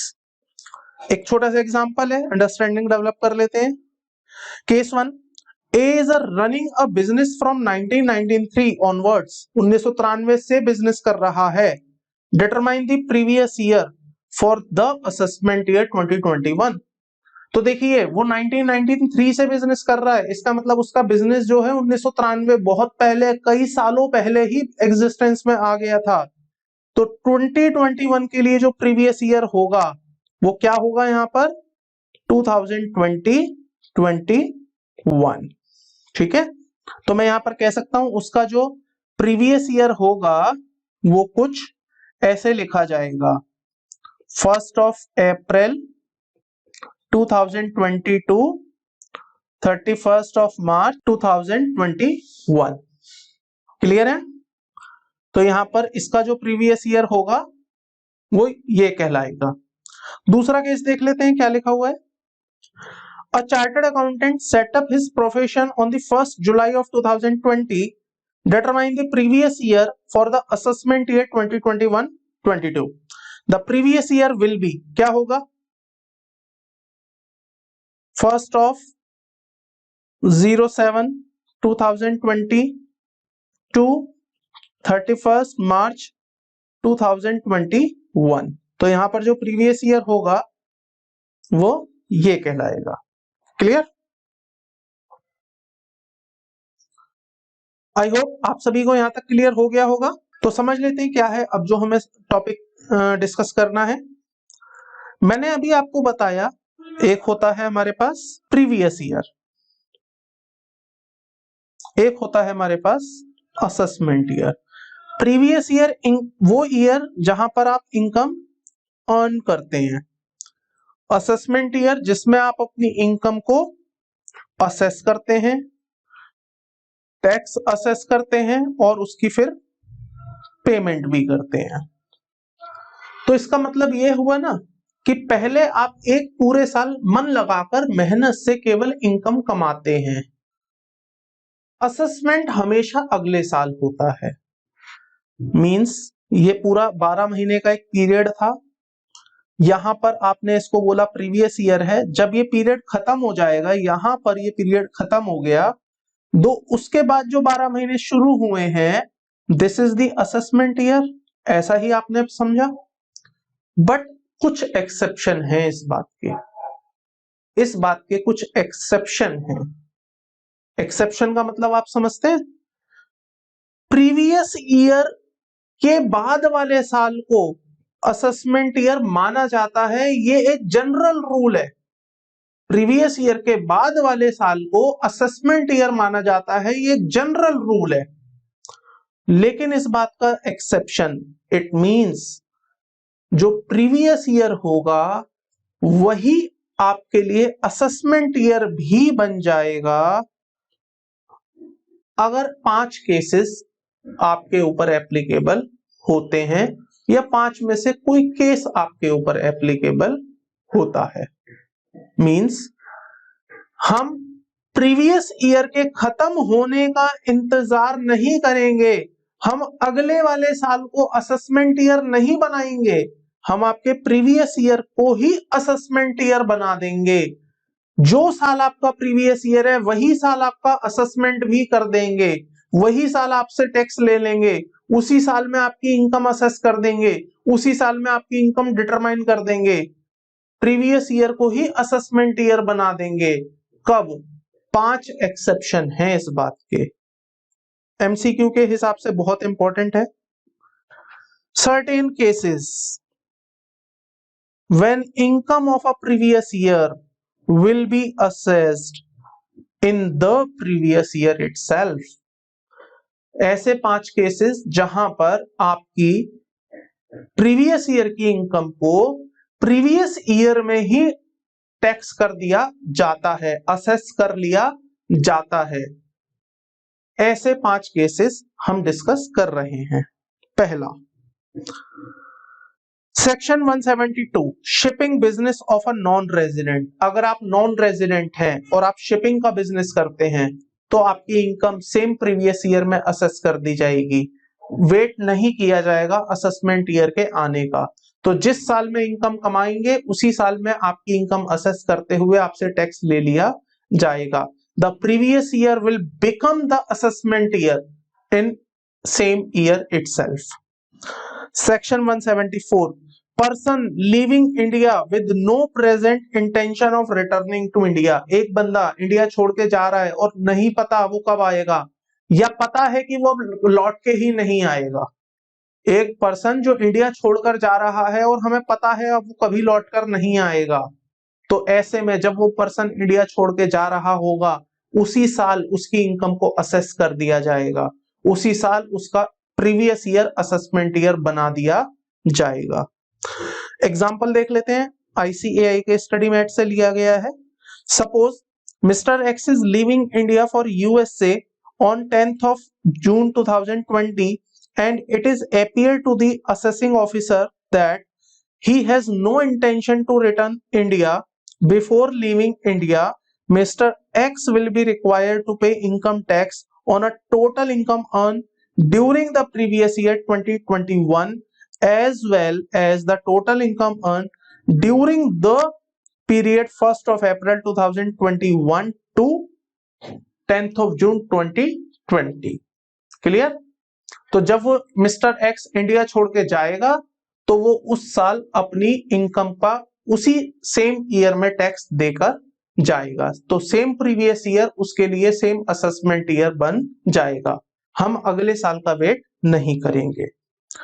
तीसरा, section 174A AOP BOI artificial judicial person, आगे समझ लेंगे।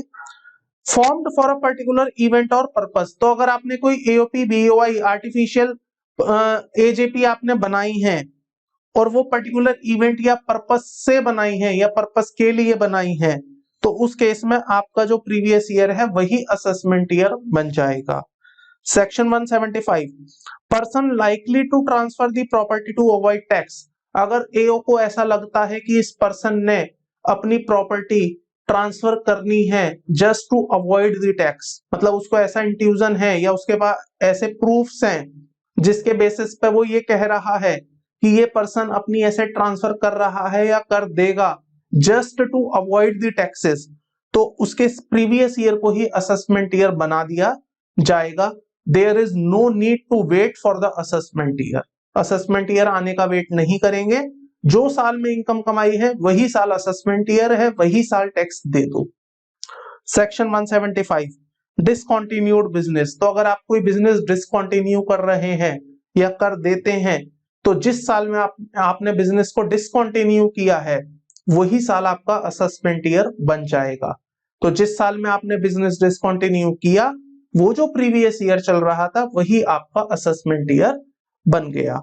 तो यहाँ पर 4 केस आ गए, पहला, दूसरा, तीसरा, चौथा और ये 5वां। एक इंपॉर्टेंट नोट है जो आप ध्यान रखेंगे, in this case means case number 5, the assessment is at the discretion of AO. तो जो 5वां केस है ना दोस्तों, जहां पर बिजनेस डिसकंटिन्यू हो रहा है वहां एओ की मर्जी है, वो चाहे तो सेम प्रीवियस ईयर में अपना टैक्स वसूल ले या वो वेट कर ले। मतलब उसे लगता है कि नहीं अभी ऐसी कोई मारामारी नहीं है, बहुत जल्दी नहीं है, दिक्कत नहीं है, पैसे ठीक ठाक हैं, बंदा ठीक है, दे देगा, पैसे आ जाएंगे, डूबेंगे नहीं, तो वो छोड़ सकता है, उसकी मर्जी है। वो चाह के वो कह सकता है कि ठीक है ये प्रीवियस ईयर है, हम वेट कर लेंगे, असेसमेंट ईयर आने दो, अगला साल लगने दो, तब आप अपना टैक्स पे कर देना, कोई इशू नहीं है। लेकिन जो पहले 4 केसेस है ना, यहां पर एओ की डिस्क्रिशन नहीं है, यहां एओ बाउंड है असेसमेंट करने के लिए। तो अगर पहले 4 केसेस में कोई केस कवर होता है then AO has to bound to do a assessment. पहले 4 केसेस में एओ असेसमेंट करेगा ही करेगा in a same previous year as an assessment year. लेकिन जो 5वां केस आपके सामने है, इस 5वें केस में एओ के पास मर्जी है, एओ चाहे तो अपनी मर्जी से रुक सकता है एंड वेट कर सकता है फॉर असेसमेंट ईयर। ठीक है, आई होप आपको यहां तक की सारी बातें समझ आ गई होंगी। पेज नंबर 23 पर आप देखेंगे असेसमेंट ईयर की डेफिनेशन लिखी हुई है। तो असेसमेंट ईयर क्या है? असेसमेंट ईयर जैसा कि मैंने आपको बताया एक वो साल जहां पर आप अपनी इनकम असेस करते हैं। So assessment year means the period of 12 months commencing from 1st of April every year, the year in which income is assessed for tax। मतलब एक वो साल जहां पर आप अपनी इनकम असेस करते हैं। असेस का मतलब आप समझ रहे हैं ना, कंप्यूट करना, डिटरमाइन करना। तो जब आप अपनी इनकम कंप्यूट करते हैं जिस पर आपको टैक्स लगाना है, वो साल आपके लिए असेसमेंट ईयर बन जाता है। स्टूडेंट्स अब समझ लेते हैं पर्सन की डेफिनेशन। तो इनकम टैक्स में पर्सन, अभी हमने एक वर्ड यूज किया था, इनकम टैक्स लगेगा on the income of every person, her person की इनकम पर। तो पर्सन का क्या मतलब होगा? यहाँ पर इनकम टैक्स में डिफाइन किया गया है पर्सन को। सो पर्सन इंक्लूड्स मतलब पर्सन में शामिल होगा क्या? सबसे पहला यहां पर रखा गया है पर्सन इंक्लूड्स में इंडिविजुअल। तो जो इंडिविजुअल्स हैं जैसे आप, मैं, ह्यूमन बीइंग, एक अकेला व्यक्ति, इंडिविजुअल कैटेगरी का पर्सन, जैसे कोई ही और she as the case may be, तो वो इंडिविजुअल यहाँ पर पर्सन है। उसके बाद HUF Hindu undivided family is also a person. Hindu undivided family को अभी हम अपने आने वाले चैप्टर्स में समझ लेंगे। आज के लिए आप इतना समझ सकते हैं, जब एक से ज्यादा लोग मिलकर एक Hindu undivided family as per दी हिंदू लॉ, इनकम टैक्स में HUF कहीं डिफाइन नहीं है, तो हिंदू लॉ के हिसाब से HUF डिफाइन है। तो जब वो HUF का क्रिएशन करते हैं तो वो HUF बन जाती है, और HUF as a separate entity, as a separate person consider किया जाता है under income tax. Association of person, तो जब एक से ज्यादा लोग मिलकर कोई एसोसिएशन क्रिएट करते हैं, एक से ज्यादा पर्सन मिलकर कोई एसोसिएशन क्रिएट करते हैं, तो वो AOP कहलाता है। बॉडी ऑफ इंडिविजुअल, मतलब जब इंडिविजुअल्स मिलकर एक बॉडी इनकॉर्पोरेट करते हैं तो उसको BOI कहते हैं। फर्म्स का मतलब आप सभी समझते हैं, 11th 12th में आपने पढ़ा होगा, partnership firms. And firms also include LLP, याद रखना। तो यहां पर जो फर्म्स डिफाइन है वो 2 हैं, पार्टनरशिप फर्म्स और LLP। मैं आपको आगे चल के समझाऊंगा बट स्टैंड्स फॉर LLP क्या होती है वो सारी चीजें हम देखेंगे। तो इसके बाद आता है आर्टिफिशियल जुरिडिकल पर्सन। तो अगर आप AJP हैं, इसको हम शॉर्ट में कहते हैं AJP, आर्टिफिशियल जुरिडिकल पर्सन, तो ये भी पर्सन की कैटेगरी में कवर होती हैं। Local authorities like panchayat, municipal committees and cantonment board, these all are person, इन्हें भी पर्सन की कैटेगरी में रखा जाता है। उसके बाद आता है कंपनीज। तो कंपनीज भी पर्सन है, और कंपनी को यहाँ पर मैं आपको आगे बताऊंगा, दो पार्ट्स में बांटा गया है, एक होती है डोमेस्टिक कंपनी और एक होती है फॉरेन कंपनीज।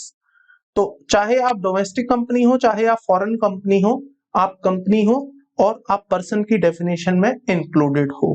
ठीक है, तो पर्सन, आज के बाद अगर कोई आपसे पूछे पर्सन का मतलब क्या, तो पर्सन का मतलब आपको रटा होना चाहिए, आपके ब्लड में घूमना चाहिए। Person include individual, LLP, firms, HUF, company, AJP, BOI and AOP। Clear, हमने सारी चीजें कवर कर ली। तो आपके सामने एक क्वेश्चन है, क्वेश्चन नंबर 1, जिसमें आपको डिटरमाइन करना है इनका स्टेटस। अच्छा, यहां पर एक चीज आपको समझनी है, दो वर्ड मैंने आपके सामने लिखे थे, एक था AOP और एक था BOI। आप दोनों का मीनिंग सुनना और फिर बताना कंफ्यूजन क्या है। एसोसिएशन ऑफ पर्सन का मतलब होता है जब एक से ज्यादा पर्सन मिलकर कोई एसोसिएशन क्रिएट करते हैं। बॉडी ऑफ इंडिविजुअल का मतलब होता है जब एक से ज्यादा इंडिविजुअल मिलकर कोई एसोसिएशन इनकॉर्पोरेट करते हैं फॉर अ पर्टिकुलर इवेंट और पर्पस। दोनों का ही मतलब सेम है, लेकिन बेसिक एक डिफरेंस है अगर आप वर्ड्स को ध्यान देंगे। This is a association of person and this is a body of individual. तो इसका मतलब यह हुआ, अगर आप स्ट्राइक कर रहे हैं मेरी बात को, जब इंडिविजुअल्स मिलेंगे, मान लो ये बहुत एक ग्रुप बना, इंडिविजुअल आया, इंडिविजुअल आया, इंडिविजुअल आया, ये सब इंडिविजुअल आए, individual, individual, individual, individual, individual. तो ये सब इंडिविजुअल हैं, अलग अलग इंडिविजुअल हैं। इंडिविजुअल मतलब एकल एकल एकल लोग हैं, ये मिलकर अगर कुछ बनाएंगे तो वो बॉडी ऑफ इंडिविजुअल कहलाएंगे। लेकिन जब एक ग्रुप बनेगा जिसमें एक इंडिविजुअल आ गया, एक कंपनी भी मिल गई, एक HUF मिल गया, एक उसके साथ मैं कह सकता हूं फर्म जुड़ गई, एक LLP जुड़ गई, तो ये क्या है, ये सब अलग अलग पर्सन है, अलग अलग पर्सन है, ये अलग पर्सन है, ये अलग पर्सन है, ये अलग पर्सन है। तो जब ये बहुत सारे पर्सन मिलते हैं, पर्सन, और जब वो मिलकर कोई चीज क्रिएट करते हैं तो वो क्या कहलाती है, association of person. Am I clear? तो आज के बाद कोई आपसे पूछे what is the difference between the association of person and the body of individual, तो आप क्या कहेंगे, जब इंडिविजुअल मिलकर कोई काम करेंगे तो वो बॉडी ऑफ इंडिविजुअल कहलाएगी, और जब इंडिविजुअल के साथ साथ या इंडिविजुअल के अलावा कोई और पर्सन जो कि लिस्ट में डिफाइन है, तो वो मिलकर कोई काम करेंगे तो एसोसिएशन ऑफ पर्सन कहलाएगी। क्लियर? वापस आ जाते हैं अपने कंटेंट पर। तो यहां पर आपको बताना है इनका स्टेटस। बताइए जी, दिल्ली यूनिवर्सिटी क्या है? Delhi university is the AJP, artificial juridical person. Global retail private limited is the company. National bank limited is the company. P and Q are the legal hire of D. D died on this date. D की death हो गई। P and Q carry on his business without entering into the partnership. तो ये क्या कहलाएगा? तो ये आपके लिए कहलाएगा body of individual. Ram Enterprises, a firm consisting of 3 partners. This is a firm. A joint family consisting of A, Mrs. A and their son B. तो जैसा कि मैंने अभी आपको बताया, it's a Hindu undivided family, HUF. Municipal Corporation of Mumbai. So it's a local authority. Students, इसके बाद हम डिस्कस कर लेते हैं टाइप ऑफ टैक्सेस के बारे में। So type of taxes means tax कितने तरह के होते हैं। टैक्स कितने तरह के होते हैं? 2 तरह के होते हैं, यही सेम चीज आप जीएसटी के अंदर भी पढ़ेंगे और यही सेम चीज मैं आपको इनकम टैक्स में भी पढ़ा रहा हूं। So there are two type of taxes, first is the direct tax, second is the indirect tax. Direct tax के अंदर आता है इनकम टैक्स, इनडायरेक्ट टैक्स में आते हैं goods and services tax and the custom और वेट। वेट अभी भी चल रहे हैं स्टेट लेवल पर, तो आप जीएसटी में समझेंगे। सो क्यों ये डायरेक्ट है, क्यों ये इनडायरेक्ट है, इसको समझ लेते हैं, इसके बाद हम अपनी आज की क्लास को यही रोक देंगे। सो डायरेक्ट टैक्स क्या होते हैं? ऐसे टैक्सेस जो डायरेक्टली किसी पर्सन के ऊपर लगाए जाते हैं, जिसका बर्डन किसी दूसरे पर्सन के ऊपर इंपोज नहीं किया जा सकता, और ये जिसके ऊपर लगाए जाते हैं उसी को पे करने होते हैं, वो हो गए डायरेक्ट टैक्स। एग्जाम्पल देखेंगे अभी। इनडायरेक्ट टैक्स क्या है? वो टैक्सेस जो लगाए तो किसी और पे जाते हैं लेकिन उसका बर्डन शिफ्ट कर दिया जाता है किसी और के ऊपर, वो मेरे क्या बन जाते हैं? Indirect taxes. एग्जाम्पल समझते हैं। इनकम टैक्स क्या होता है? इनकम टैक्स जब आपके ऊपर लगाया जाता है, मान लो इनकम टैक्स मेरे ऊपर लगा, I am Vikas Sharma, income tax authority या डिपार्टमेंट या गवर्नमेंट ने बोला है विकास शर्मा आपकी इनकम 5 लाख रुपए है, आपको इनकम टैक्स पे करना है, तो क्या ये इनकम टैक्स मैं आप लोगों के ऊपर शिफ्ट कर सकता हूं? क्या मैं कह सकता हूं कि ये इनकम टैक्स जो होगा, अब ये सारे जितने भी बच्चे वीडियो देख रहे हैं ये सब डिस्ट्रीब्यूट करेंगे और मुझे पे करेंगे ताकि मैं सरकार को अपना इनकम टैक्स पे कर पाऊं? The answer is no. Income tax का बर्डन दूसरे पर शिफ्ट नहीं हो सकता। तो क्योंकि ये मेरे ऊपर लगा है और मुझे ही सरकार को पे करना है, इसलिए ये क्या बन गया? Direct tax. जबकि इनडायरेक्ट टैक्स में क्या होता है? लगाया किसी और पर जाता है, चार्ज किसी और से किया जाता है। इनडायरेक्ट टैक्स में क्या होता है? सरकार कहती है तुम माल बेच रहे हो, तुम्हारे ऊपर जीएसटी लगेगा, लेकिन जब तुम ये बेचोगे तो ये जीएसटी तुम्हें ले लेना है उससे जो ये माल खरीदेगा। तो लगाया किसके ऊपर है? आपके ऊपर, दुकानदार के ऊपर, सेलर के ऊपर, मैन्युफैक्चरर के ऊपर, लेकिन अल्टीमेटली उसका बर्डन किसके ऊपर किसके ऊपर जा रहा है? बायर के ऊपर, द एंड कंज्यूमर के ऊपर। तो इनडायरेक्ट टैक्सेस में क्या होता है? जो टैक्स लगाया जाता है किसी के ऊपर, वो अल्टीमेटली शिफ्ट कर दिया जाता है किसी और के ऊपर। ये एक डिफरेंस हो गया जो आपके एग्जाम के लिए भी इंपॉर्टेंट है, एमसीक्यू के पॉइंट ऑफ व्यू से भी इंपॉर्टेंट है। एक और पॉइंट आप समझ लीजिए, सेम पॉइंट आप जीएसटी में भी समझेंगे। डायरेक्ट टैक्स प्रोग्रेसिव नेचर के होते हैं, ये आप लिख सकते हैं यहां पर, डायरेक्ट टैक्स प्रोग्रेसिव नेचर के होते हैं, जबकि इनडायरेक्ट टैक्स रेग्रेसिव नेचर के होते हैं। क्या डिफरेंस है प्रोग्रेसिव रेग्रेसिव में? प्रोग्रेसिव मतलब प्रगतिशील, प्रगतिशील का मतलब देखिए, जब भी डायरेक्ट टैक्स की बात होती है मतलब इनकम टैक्स, तो इनकम टैक्स हमेशा इनकम के हिसाब से लगता है। हिंदुस्तान में सभी की इनकम बराबर नहीं है, मेरी इनकम ज्यादा है, मेरे ऊपर टैक्स ज्यादा है, आपकी इनकम कम है, आपके ऊपर टैक्स कम है, ए की इनकम ज्यादा है, ए के ऊपर टैक्स ज्यादा है, बी की इनकम कम है, बी के ऊपर टैक्स कम है। तो क्योंकि इनकम टैक्स बढ़ता है जैसे जैसे आपकी इनकम बढ़ती है, आप बढ़ोगे इनकम टैक्स बढ़ेगा, आप नीचे रहोगे इनकम टैक्स नहीं लगेगा। तो आपके साथ साथ, आपकी इनकम के साथ साथ आपका इनकम टैक्स बढ़ता है, it's a progressive nature. Simple सी बात है, अगर मैं कमाऊंगा तो मैं टैक्स दूंगा, वरना मैं टैक्स नहीं दूंगा। तो ये हो गया प्रोग्रेसिव नेचर का tax, it's a progressive nature, प्रगतिशील, मैं प्रगति करूंगा टैक्स प्रगति करेगा। जबकि इनडायरेक्ट टैक्स ऐसा नहीं है। इनडायरेक्ट टैक्स तो क्या है? एक पर्टिकुलर परसेंटेज ऑफ टैक्स लग गई, चाहे उसको कंज्यूम करने वाला बंदा गरीब हो, अमीर हो, अनिल अंबानी हो या एक रिक्शे वाला हो, कोई बहुत बड़ा पैसे वाला हो चाहे गरीब घर का हो, इनडायरेक्ट टैक्स सबके ऊपर कॉमन है, जो कि आप सुनते हैं 5%, 12%, 18%, 28% भी है। तो सपोज कीजिए किसी आइटम पर 28% का टैक्स लगा हुआ है या 18% का जीएसटी लगा हुआ है। अब उसी आइटम को एक रिक्शे वाला कंज्यूम करे तो उसे भी वही जीएसटी पे करना पड़ेगा, और अगर उसी को अनिल अंबानी, मुकेश अंबानी कंज्यूम करे तो उनको भी वही टैक्स पे करना पड़ेगा।